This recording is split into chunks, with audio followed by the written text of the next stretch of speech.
ინტერნეტ სივრცეში გვხვდება არაერთი ვიდეო, სადაც კბილის პასტების ტუბზე დატანილი ფერადი ზოლების მიხედვით უსაფრთხო და საფრთხის შემცველი პროდუქტების ერთმანეთისგან გარჩევას გვასწავლიან.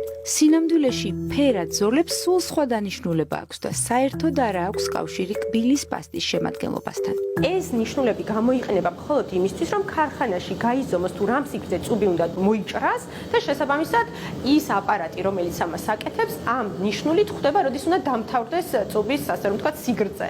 ამიტომ მე პაციენტებს ვთხოვ, რომ ამის მიხედვით არასდროს არ შეარჩიონ კბილის პასტები, არამედ ინგრედიენტების მიხედვით შეარჩიონ, რადგან აბსოლუტურად ყველა კბილის პასტა ქიმიურად არის დამზადებული. ქიმიური კბილის პასტებიც განსხვავებული შემადგენლობისაა, ამიტომ მათ შეძენამდე რეკომენდებულია სტომატოლოგთან კონსულტაცია, რომელიც ინდივიდუალურად თქვენი კბილებისა და ღრძილების შესაბამის პროდუქტს შეგირჩევთ. თუ მაგალითად პაციენტს აქვს ღრძილის ანთების მიმართ მიდრეკილება, ესეთ კბილის პასტებში უნდა შედიოდეს ან ქლორჰექსიდინი, ან ეთერზეთები, ვისაც აქვთ მაგალითად კარიესის მიმართ მიდრეკილება, მათ უნდა ქონდეთ აუცილებლად ფტორირებული კბილის პასტები.